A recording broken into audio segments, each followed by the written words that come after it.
Buenos días, aquí se inicia su programa de costumbres, seguridad y defensa hoy, que es una iniciativa del Centro de Estudio de Seguridad y Defensa de la Fundación Global y Desarrollo. De manera que nos sentimos muy contentos siempre con la presencia que ustedes pues nos dispensan, siempre pues tratando los temas en el orden nacional e internacional que comprometen pues a la República Dominicana. De manera también que los invitamos a que puedan reproducir esta transmisión por todas sus redes sociales. Y por supuesto que les damos la bienvenida a Vicente Bengoa. Bueno, y como de costumbre, siempre traemos un invitado para tratar temas que nos comprometen con lo que se está viviendo a nivel nacional e internacional y nos visita de nuevo, en esta que se ha constituido también en su casa, Danilo Climent, un sociólogo, politólogo, un hombre de la diplomacia, con una vasta experiencia, sobre todo también en sus libros, un prolífico escritor, y por supuesto también las posiciones que ocupó estratégicas importantes desde el punto de vista del Caribe para América Latina en su carrera diplomática que ha manejado en el Ministerio de Relaciones Exteriores. De manera que pues nos visita Danilo Climent. Bueno, buenas, ¿cómo está usted, don Buenas, Danilo? saludos a quienes nos siguen en esta plataforma e indudablemente que eres un gran amigo. Muchas gracias, muchas gracias. De usted tenemos pues los mejores recuerdos, cómo nos trató en Cancillería y la mejor referencia como todo un intelectual que pues ha guiado generaciones aquí también, incluyendo, y su servicio tan importante y con tanta altura al servicio del país. Gracias, voy a ver si me invitan más seguido Así es, para sí. recibir el ánimo. No, y su experiencia, su experiencia. Don Danilo, Climent, eh, inmediatamente para iniciar, desde el punto de vista del contexto geopolítico que se está expresando pues en la región, América Latina, vemos pues un gobierno estadounidense, en el caso de la administración Trump, que quiere rescatar de alguna forma esa doctrina Monroe, volver de nuevo a ver América Latina como un centro de atención con ese nexo con los Estados Unidos. Pese a que la región en alguna época estuvo un tanto olvidada, no era una prioridad de los Estados Unidos, que determina que esta administración en su política exterior, pues sí, de nuevo comience a ver América Latina como prioridad. Pero tú me vas a permitir una tipificación de lo que pasa ahora en los Estados Unidos. Hay muchas personas que se dedican a la investigación y preocupados por el tema político, que están un poco perdidas porque dicen que es un momento en que las taxonomías y las clasificaciones se han perdido. Y yo creo que no. Por ejemplo, el populismo nunca se fue. Si tú tomas la definición de populismo que produce el profesor Germani, que dicho sea de paso, en mi época, cuando las izquierdas dominaban las universidades, no fue tan popular, pero es una definición importante. Dice que el populismo, un dirigente central, personalista, arriba, unos sectores medios, una visión emotiva y estos sectores medios sirviendo de conexión con las masas. Nunca en los Estados Unidos hubo un personaje tan disruptivo como el actual presidente Trump, que es un millonario que se comporta como el niño rico, y el movimiento MAGA es un movimiento emocional realmente. Hacer América grande, eh, ¿cómo? Porque hay realidades que plantearse. No se trata cuando tú lees los federalistas, Jefferson y eso, esa gente tenía una idea de una construcción originaria interesante. Ese pensamiento se ha extraviado en los Estados Unidos, y hacer América grande incluso es un movimiento exclusionista porque tiene connotaciones racistas y todas esas cosas.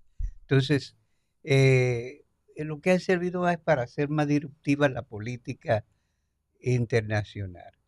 Eh, Fíjate tú que Trump hace afirmaciones más apegadas a la política del gran garrote, cuando dice que Sí. ese canal de Panamá es un canal, Sí, lo hicimos nosotros. De Big Es, Stick, el Big sí, Stick, sí. sí. Eh, justamente el que construyó el canal Roosevelt. de Roosevelt. Entonces, De Teodoro, sí, Teodoro. de sí. Teodoro, La no de decla- Franklin, no, sí. es Teddy Roosevelt. Teodoro Roosevelt, Sí, la política del gran garrote. exacto. Y yo creo que es retórica su declaración de tener interés en América Latina. En estos momentos, en la Casa Blanca, hay poco interés por América Latina. Fíjate tú que cuando recientemente, la última vez que le preguntaron por Cuba, porque los cubanos de Miami se entusiasmaron y decía que Trump tenía un plan para Cuba. Ujú. Él lo dijo claro, Cuba no tiene petróleo. ¿Qué interés hay en Cuba? Ninguno. Entonces, lo mismo pasa con nosotros. Nosotros realmente, muchos analistas dicen que América Latina somos los náufragos de la Guerra Fría.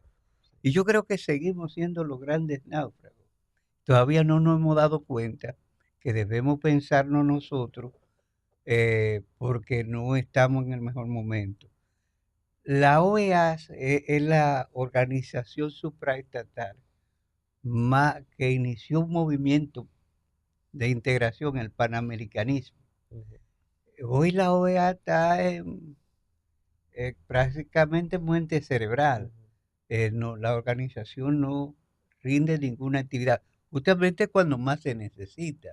Porque fíjate tú, las nuevas amenazas, como sería el caso del narcotráfico, plantea que de la misma manera que Estados Unidos, porque fue una organización cooptada por los Estados Unidos, y el término no tiene nada de peyorativo, es una realidad. Incluso un académico argentino ha escrito un excelente libro sobre la OEA que se llama La mayoría de uno, donde dice que los Estados Unidos son los que dirigen las votaciones e imponen agendas. Y lo hicieron cuando la Guerra Fría. Trazaron una línea efectiva para combatir la insurgencia, cosa que no han hecho para combatir el Así narcotráfico. es. Fíjese una cosa, doctor, usted muy buenas observaciones ha hecho, sobre todo porque yo siempre he considerado, por ejemplo, que el populismo realmente no es una ideología, más bien es una forma de hacer política. Claro, claro. Ajá, pero usted mencionó, América Latina ha vivido ciertas etapas. Vivió la etapa de la Guerra Fría, una etapa caracterizada por las dictaduras y los gobiernos golpistas, muchos de ellos financiados y patrocinados por la CIA y Estados Unidos. Se hicieron al calor de la doctrina de la Guerra Fría. Ajá. Después de la Guerra Fría, la década del 90, una época donde Estados Unidos vio un enorme auge económico y tecnológico, pero también América Latina estaba como en medio de ese naufragio, comenzando ese naufragio que usted menciona. Y cuando viene el 11 de septiembre, toda la tensión política externa de los Estados Unidos se concentró en el Medio Oriente.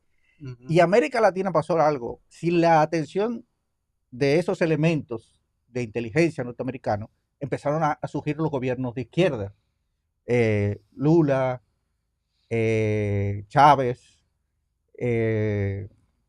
todos estos, los gobiernos de Chile, el de Con Perú, el de Allende. Bolivia, Ujú. ajá, empezaron a surgir. Allende no, Allende Bueno, fue desde los antes. 70, No, desde Tú los dices 73, Boric. modernos, sí, Sí, ya con pero Boric. Boric, también Bachelet era Bachiller. Bachelet era de izquierda. Pero lo que estoy diciendo es que Allende vivimos fue un momento en que 73. creo que no es que Estados Unidos tenía una política ni buena ni mala con América Latina en ese momento, es que tenía una política inexistente con América Latina. Pero ahora, no solamente por Trump y la actitud de Trump, que obviamente es algo completamente disruptivo, como usted menciona, una persona que no sigue ninguno de los parámetros que ha seguido tradicionalmente los gobiernos norteamericanos que responden a ciertas élites políticas, que no entiende de política exterior, No. absolutamente nada. Pero estamos viendo, no solamente por eso, por la actitud de Estados Unidos, sino también por la tecnología, la conexión. América Latina nunca había estado tan conectada, nunca había estado tan relacionada una con la otra, no por instituciones, sino por la propia gente Sí. que está interesado Y la dinámica y la de intercambio dinámica. económico. también la dinámica de comercio económico. Fíjese usted que eso de economía se ve un poquito de comercio por obvias razones, pero antes nuestra exportación principal era hacia Estados Unidos y nuestra compra hacia Estados Unidos. Hemos diversificado esa oferta. Claro. Y Colombia, México, Venezuela, Argentina, Chile, los productos chilenos también. Antes aquí tú no veías un vino chileno. No. Ahora están llenos los supermercados de fruta, de productos, de toda América Latina. Entonces, estamos viviendo una nueva etapa. Y la pregunta es, ¿y República Dominicana, que tradicionalmente fue un país pequeño y poco importante, es ahora la principal economía del Caribe? Claro. De las Antillas Mayores, de los 5 países que actualmente están en las Antillas Mayores, sea Cuba, Puerto Rico, Jamaica, Haití y República Dominicana. República Dominicana es la única que está progresando. Claro. La única que está progresando. Una economía abierta. Y somos una economía de referente. Ahora bien, en esa proyección, en esta nueva realidad, ¿cómo nosotros debemos realmente integrarnos a esta Latinoamérica que está surgiendo ahora? Después de este programa, tecnológicamente, económicamente, comercialmente. Sí, mira, yo voy a comenzar por decirte que en América Latina no ha habido izquierda. Los partidos, la Internacional Comunista, cuando existía, nunca aceptó un partido latinoamericano por su baja capacidad teórico. El único marxista importante que ha parido América Latina fue Carlos María Mariátegui. Después nada más. Chávez tenía más relación con el indio Guaycaipuro y María Lionza. Nunca leyó a Marx. Entonces ni lo iba a entender. Y Mujica. Pero ni siquiera el movimiento 26 de junio de Cuba. Tampoco. Era el Partido un Comunista movimiento. y el Partido Comunista de Cuba. Okay. El Partido Comunista de Cuba, el PCB, era un viejo partido. Y tú sabes que intentaron darle un golpe de Estado a Fidel Castro y esos comunistas fueron a la cárcel. La cárcel más penosa la sufrió esa gente. Nadie lo defendió. Cuando los soldados todos se fueron a morir a Moscú. Ok. Entonces, pero viendo el espectro político, y resumiendo, ahí va. No hay, o sea, obviamente en las circunstancias de América Latina, podemos decir que todo gobierno que se veía a favor de Estados Unidos se le clasificaba de derecha y todo gobierno que no estaba a favor de Estados Unidos se consideraba de izquierda, aunque no entrara en la definición internacional de esto.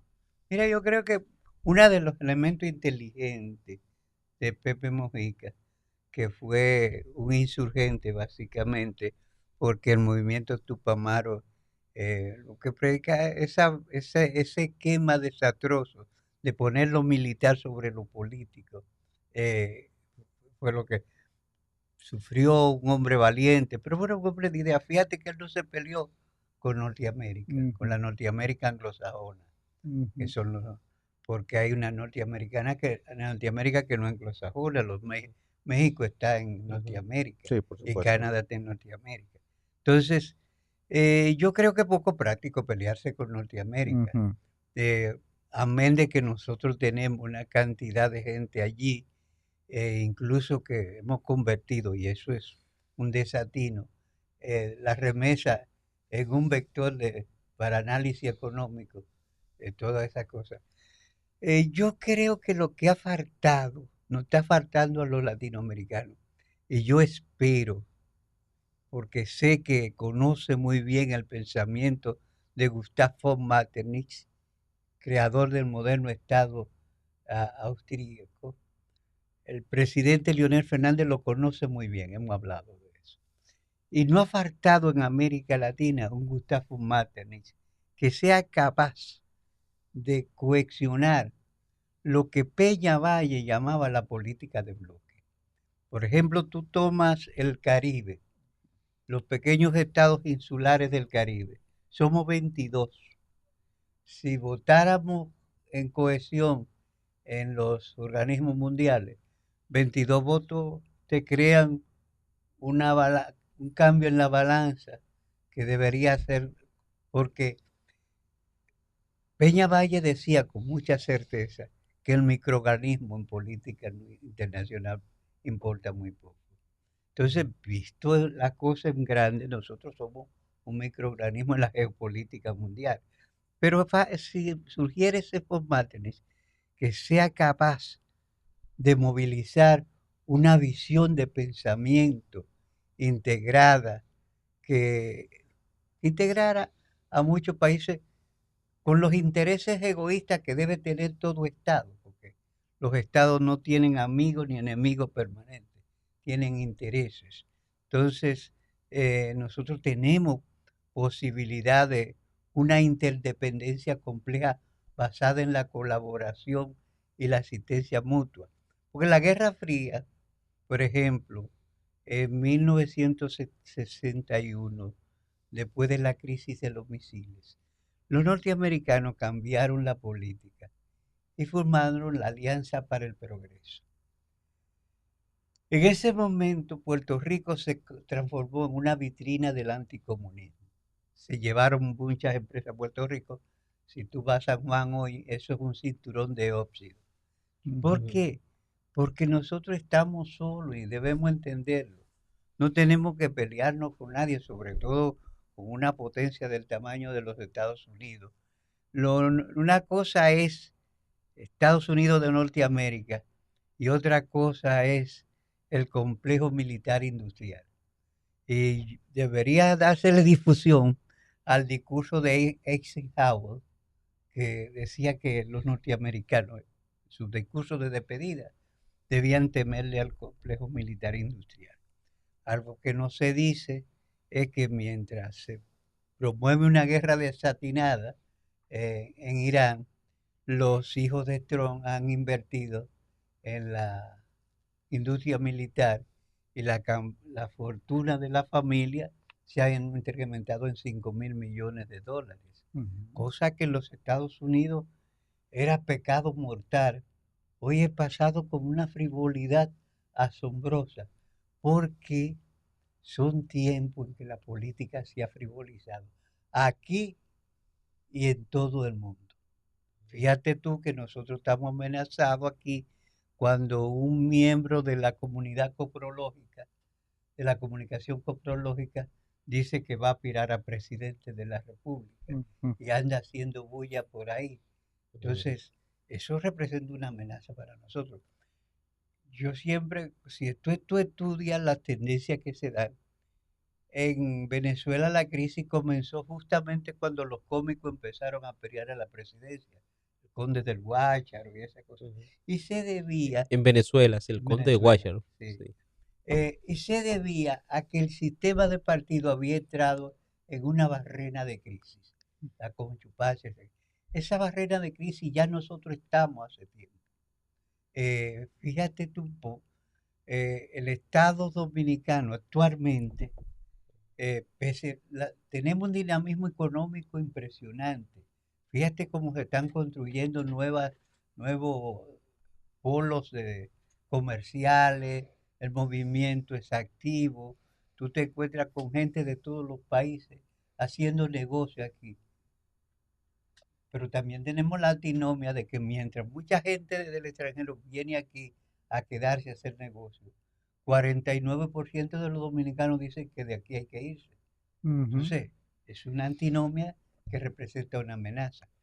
Representa una amenaza que en un sistema electoral como el nuestro, donde siempre votó casi el 70% o más del 70%, de repente 63% de la población se abstuvo de votar en las últimas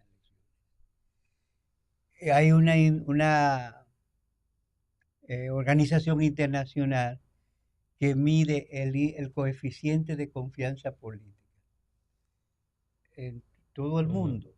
Por ejemplo, Noruega y los Países Bajos acusan los más altos índices de confianza política, coeficiente de confianza política. El ciudadano común cree en las instituciones, respeta a los líderes políticos y espera de ellos cosas. Este país, eso no se ha difundido, tiene uno de los más bajos índices de coeficiente de confianza política. Solamente el 37% de la población está confiando en el actual liderazgo, que está amenazado en una crisis silenciosa y no nos estamos dando cuenta. Aquí se necesita algo más que recuperar la confianza. Se necesita que se revolucione la vida en el sentido de movilizar y darnos nueva posibilidad de objetivo político. En 1976, 2004, en el 2004, cuando el presidente Leonel Fernández retorna al gobierno, aquí había una crisis. Nosotros teníamos un personajillo patético que hizo del gobierno un chiste y había una crisis terrible bancaria, todo. Y el presidente Leonel Fernández inicia obras interesantes, no de que consultando con la racionalidad política. El metro inicialmente fue rechazado, pero él lo inició y el metro movilizó la industria de la construcción, movilizó muchísimas cosas, pero además ofreció una alternativa nueva al transporte y más que ofrecer la alternativa nueva, le dio nueva cara a la modernidad dominicana y generó un espíritu de entusiasmo que se vio en las 3 elecciones siguientes. Eso se ha perdido y se necesita ese liderazgo. El doctor Leonel Fernández es el estadista más perfilado y completo que tiene nuestro país, toda la región. Entonces, yo espero que él sepa construir ese discurso y movilice la conciencia nacional hacia una mejor dirección. Y por lo menos, ya lo había dicho Hosto, la Federación del Caribe, los puertorriqueños nos necesitan. El Estado cubano es un Estado colapsado que nos necesitaría también. Tenemos un problema en un Estado nonato, porque Haití nunca ha tenido Estado. Pero si esa rémora que es Haití, nosotros conseguimos que todos los otros, una gran ayuda internacional que los movilice, nosotros podemos ser el catalizador de un nuevo relanzamiento de las posibilidades caribeño-antillanas y con ello tocar a la región del Gran Caribe, que tiene a México, que tiene a Colombia, que hoy está pasando por una tragedia, Sí. pero Colombia es una sociedad con ingente potencialidades, tiene de todo, de todo. Así es. Don Danilo, yo comparto con usted también esa reflexión en el sentido de que los últimos gobiernos, en este caso los últimos años, para ser más preciso, se ha venido pues manejando un nivel de tanto de manejar las cosas públicas improvisando. Eso Sí, obviamente que genera el interés de una sociedad los actuales que incumbentes busca, son unos sí, improvisadores. así es, que busca la experiencia. Y la experiencia obviamente se identifica en el presidente, que durante sus periodos gubernamentales se caracterizó por enfrentar grandes crisis. Pero también en ese marco, ahora que usted habla también de la región y de esos procesos integracionistas, de conformidad con lo que se está presentando, obviamente, a nivel geopolítico, esos niveles de desestabilización con propósito, como es lo que ha venido también esa política de Trump, pero puede no solamente la República Dominicana, porque no tendría quizá la fuerza ni ningún país de la región en particular de hacerlo solo, poder buscar ciertos beneficios de la crisis. No se quiere la guerra, no se quiere la crisis, pero también los grandes líderes tienen que buscar incluso qué le podría beneficiar en función de los mercados. ¿Qué tan madura está la región a nivel político de poder profundizar esos niveles de integración y que como bloque, como región, podamos salir fortalecidos y no debidamente debilitados producto de estas crisis internacional, sino salir fortalecidos desde el punto económico y administrativo, cada uno de los estados? Fíjate, tú tienes un caso. Brasil no es solamente un gran país, es una gran economía que estaba dando fruto interesante. Todo lo que construyó Odebrecht en este país está bien construido. Sí. Eh, y Odebrecht fue arruinada por los norteamericanos con un interés avieso. Podría decirse, que Odebrecht era corrupta. ¿Y cuál empresa multinacional no lo es?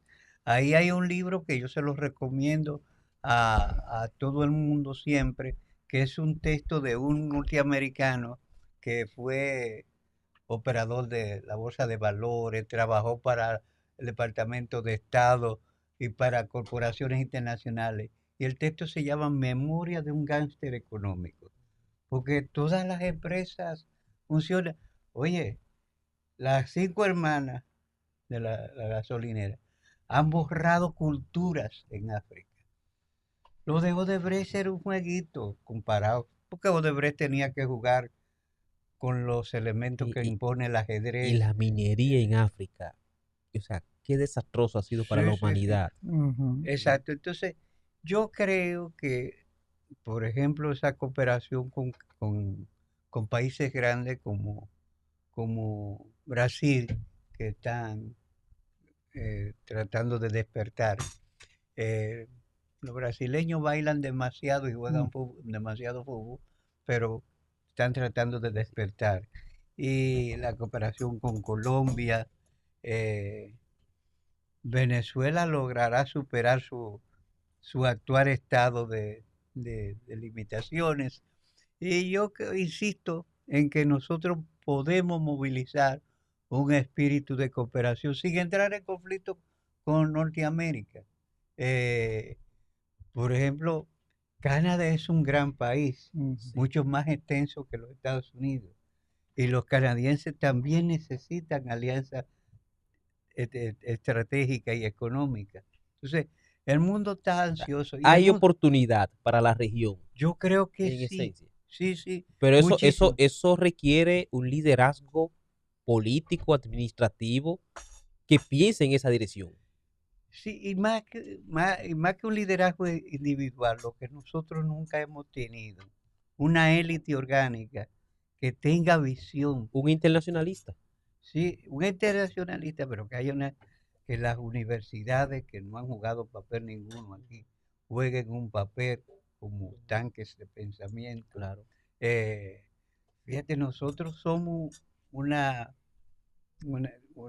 destino turístico importante, pero sola, y lo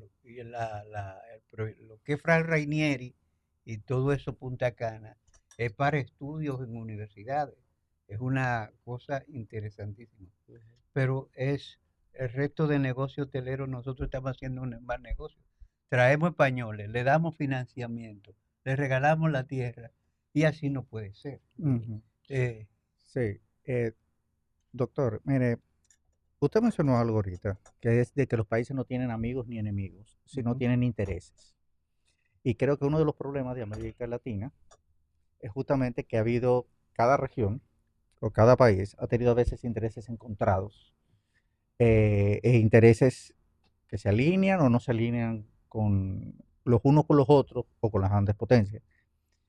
Vemos ahora que justamente, por ejemplo, Sudamérica, con el Mercosur, ha logrado alinearse en ciertos aspectos económicos. Sí.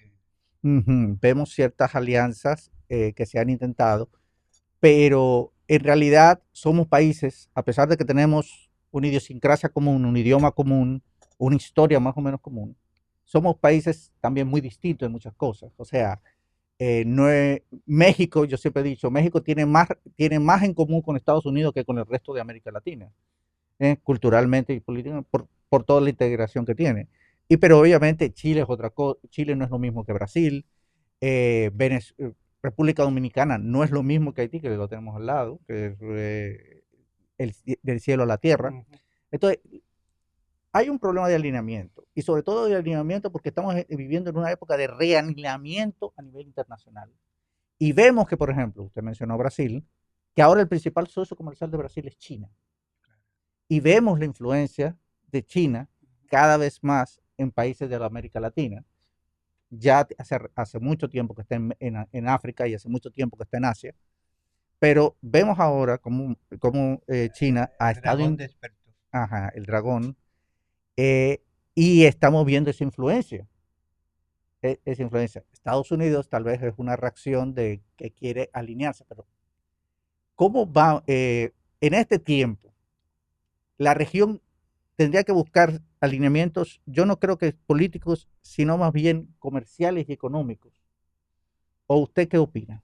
Fíjate, uno de los grandes pensadores, mentalidades brillantes del internacionalismo fue el doctor Henry Kissinger, Sí. que en su momento, porque resulta una cosa así, todos intereses, los economistas, o decir, los sociólogos, le tomemos prestado a los economistas el concepto de coyuntura, Ujú, porque es así.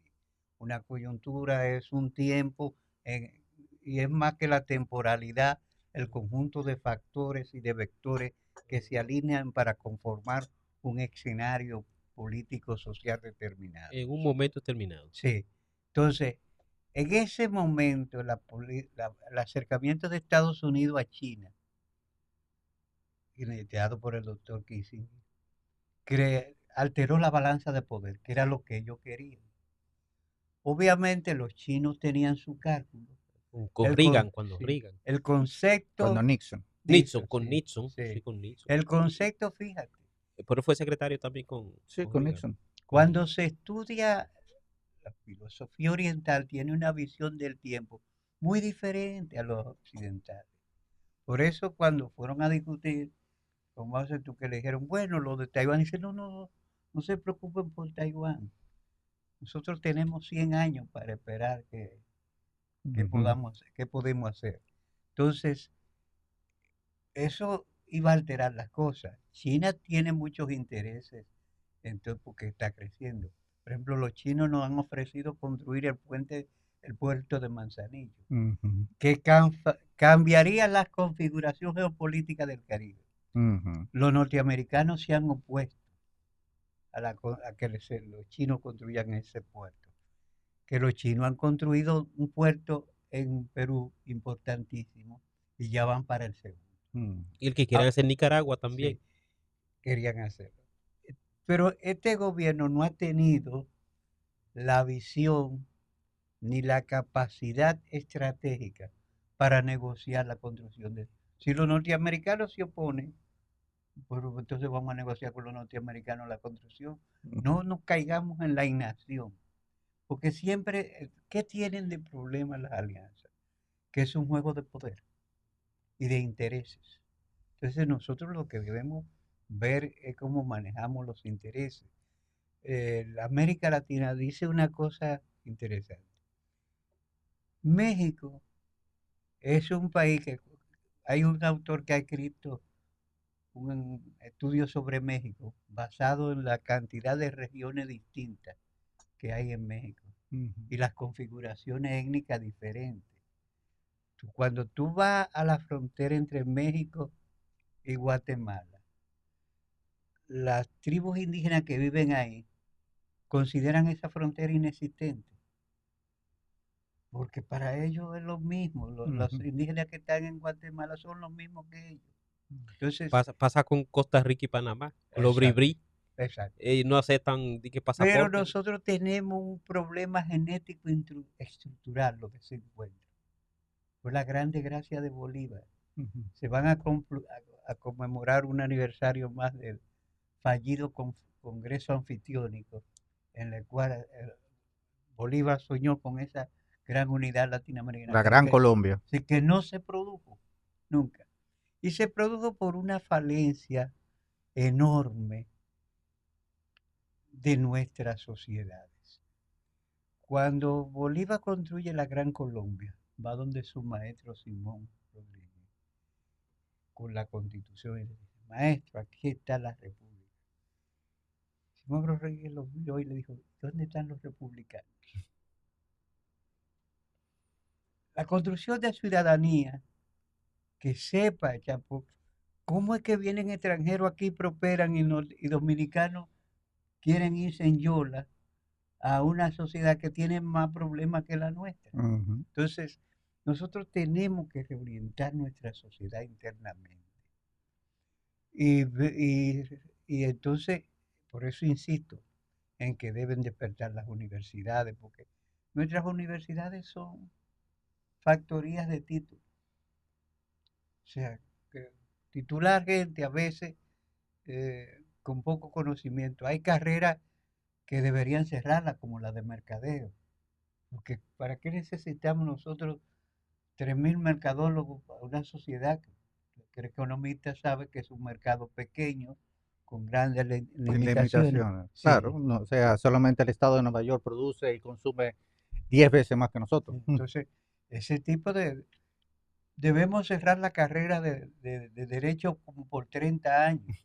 Ya tenemos una sobrecarga de licenciados en derecho que ni abogados son. Ujú.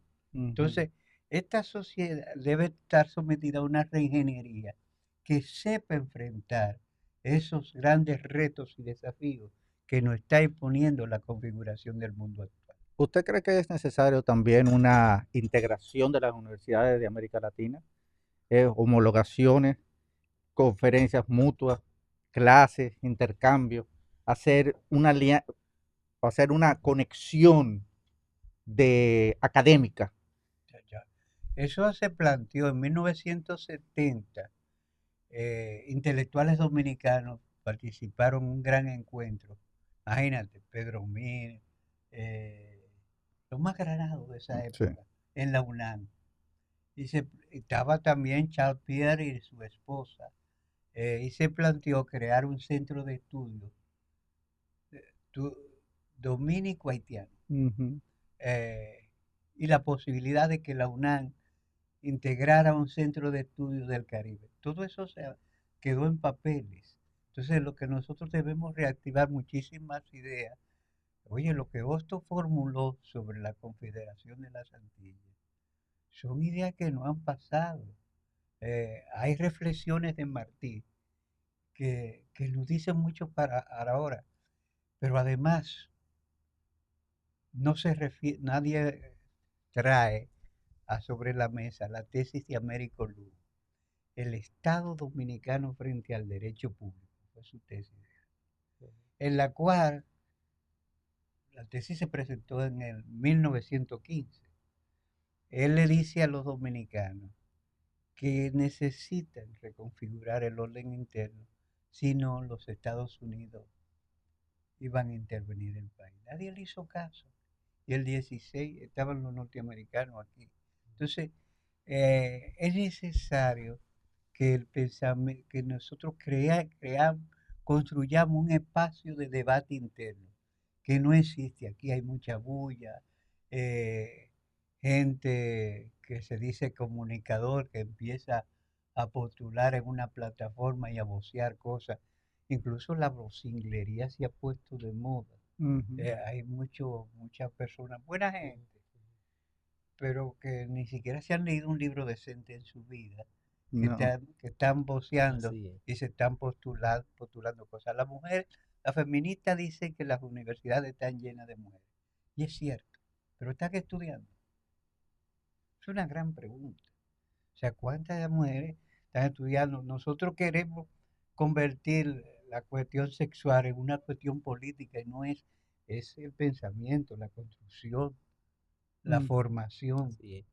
Eh, Doctor Climent, entonces, ya en esta parte final, centrando en un tanto más en la República Dominicana y de cara a lo que estamos viendo en una sociedad que ha comenzado ya, incluso como vimos en semanas anteriores, ya fomentando lo que son los toques de cacerolas, incluso algunos movimientos ya de paralización, de huelga. Eso refleja algunos niveles de insatisfacción social frente a una serie de promesas que se le formularon al inicio de este gobierno y que ya a prácticamente 6 años no han sido concluidas. Ante ese ambiente, incluso que el gobierno trata de excusarse y de buscar una justificación en factores exógenos, como la guerra, la pandemia, todavía incluso se excusa en esos temas para darle una justificación a lo que no ha podido hacer en función de las promesas que se hicieron. Entonces, ¿qué podríamos ver en el futuro inmediato en la República Dominicana en un próximo proceso electoral? ¿Cuál es el ambiente que se está viviendo en el país? Bueno, ese ambiente de insatisfacción, de crisis, es cierto, se percibe donde quiera. El, la, hay un contenimiento de la demanda debido a que la depreciación del signo monetario afecta más a los grupos trabajadores que, que a otros. Bueno, a los hoteleros les beneficia notablemente, pero a los grupos trabajadores porque se deprime el salario. El senador del Distrito Nacional, el licenciado Omar Fernández, ha traído sobre la mesa una ley, la de la indexación, Sí, pero los salarios no se han indexado y que fue un asombrosa reclamo la justo. torpe respuesta de la oposición, recordándole que hay una ley que ellos aprobaron y que es letra muerta y que precisamente en un momento de urgencias económicas, porque en el plan anticrisis no está el tema de la indexación, porque estos quienes nos gobiernan son unos improvisadores, son unos echadías políticos que no están entendiendo la dinámica de las cosas. Entonces, yo creo que amenazas de huelga y cosas, bueno, no son buenas, pero en muchos sectores se están planteando eso. Hay una tendencia a la crisis y a la fractura. Entonces, no sé, pero actualmente la gente de gobierno está jugando más a los intereses partidarios que a gobernar efectivamente la nación. El partido en el gobierno es un partido archipiélagico compuesto de facciones.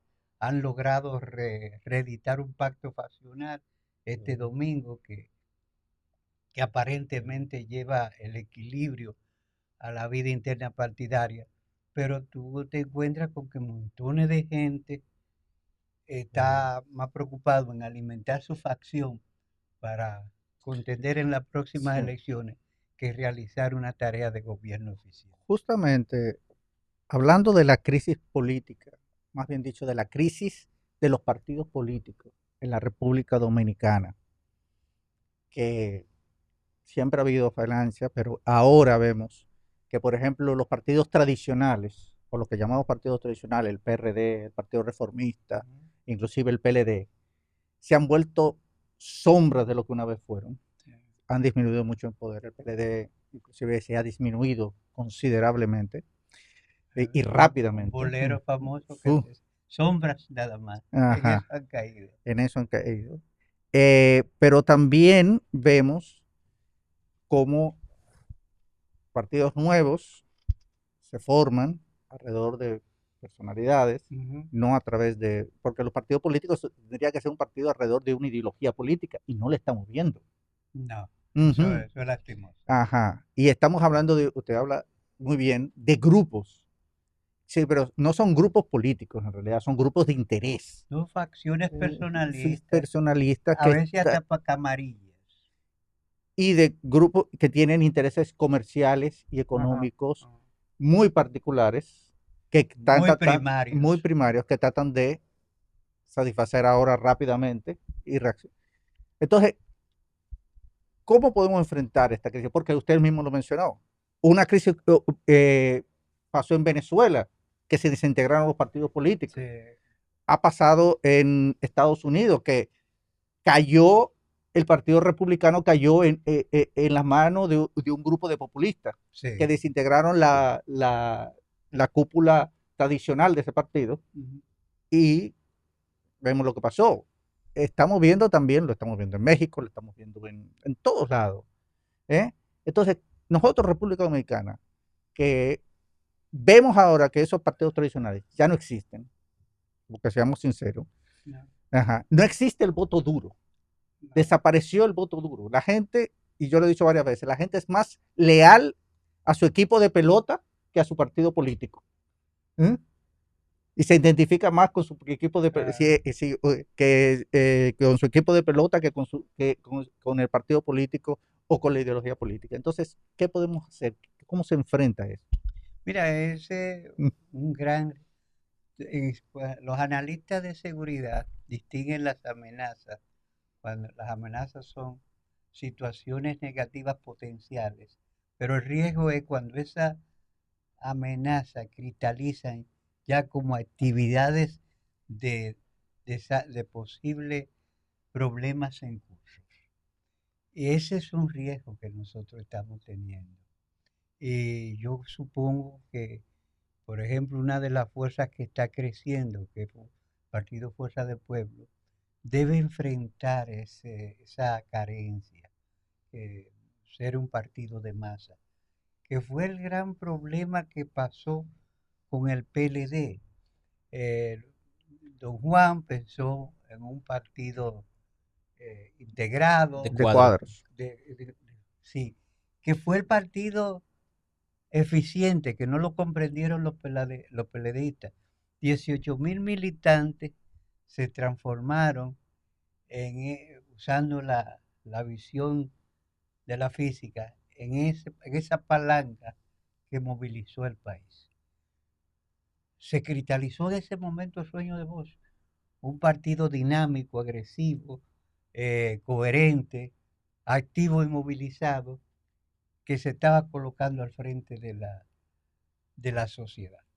Pero los PLDistas en el gobierno se dejaron chantajear, que es un partido pequeño, que qué sé yo qué, y se convirtieron en un partido de masa elefantiásica y en una agencia electoral. Y entonces los problemas de ese tipo de formación vinieron al PLD. Yo creo que es hora de que la gente de Fuerza del Pueblo se sienten a reflexionar sobre esa situación y reaccionen a eso. Porque no lo van a hacer los PLDistas, porque no creo que a mi ex amigo Danilo Medina le interese que el PLD reflexione sobre una reingeniería que lo reoriente. Pero no solamente Fuerza del Pueblo, deberán aparecer otras formaciones, porque fíjate, es sintomático un hecho. El nieto de Trujillo puntea más alto en las encuestas que la hija de Manolo y de Minero. Eso es una cosa que debería llevarlo a reflexión. A mi amiga Menú parece que no lo ha llevado, no la haya conducido a reflexiones. Pero, por ejemplo, en esa pequeña formación de ella hay gente muy, muy interesante, muy valiosa, que debería reflexionar sobre esas cosas. Yo supongo que ojalá no esperemos estar al borde de una crisis, porque a veces la crisis se lleva hasta lo que reflexiona. Eh, Mi ex camarada Teodoro Pekov, Venezolano. venezolano, es guerrillero, un comunista reflexivo, estaba en un proceso crítico, pero ya Chávez había saltado al poder y él murió en prisión domiciliaria, sin posibilidades de ejercer sus ideas. Entonces, yo no quiero que le pase así a mucha gente y que puedan reflexionar antes que la situación, esa especie de maremoto eh, de frivolidades y bachatización de la política se nos venga encima. Sí. Bueno, hemos llegado lamentablemente a la parte final de una entrevista tan enriquecedora y donde el doctor Climes pues nos ha ilustrado de los temas, diversos temas de carácter nacional, internacional y por supuesto una evaluación de la contemporaneidad política en la República Dominicana. De manera que pues nos sentimos muy agradecidos. Hay un público que se siente también muy agradecido porque sus entrevistas siempre son de muy alto valor. Así que le queremos agradecer, doctor. Gracias, gracias por invitarme. Es un honor inmenso poder hablar por estos micrófonos y expresar algunas ideas que pueden parecer un poco ácidas, pero yo creo que es lo que necesita el país. Y puede ser Así. que yo esté totalmente Mm, equivocado, pero la equivocación no, es un insumo para el debate. no lo está, doctor, porque son temas que hay que tratarlo desde el punto de vista sociológico, teórico y político, como usted de forma magistral lo sabe abordar. Sí. Muy, ¿no? Hemos llegado a la Un parte placer, final, Vicente. ya hemos llegado a la parte final. Un placer haberlo tenido aquí, doctor. Y esperemos verlo, tenerlo en otra oportunidad más Eso espero adelante. yo. Así es. Bueno, pues muchas gracias. Hasta aquí su programa Seguridad y Defensa hoy, que es una iniciativa del Centro de Estudios de Seguridad y Defensa de la Fundación Global Democracia y Desarrollo. Los invito a que reproduzcan esta entrevista a través de sus redes sociales. Muchas gracias por su atención. Terminamos ya. No le dañé el programa. No, No, excelente para nada, programa, para nada. doctor. Muy bueno, Usted muy sabe. reflexivo.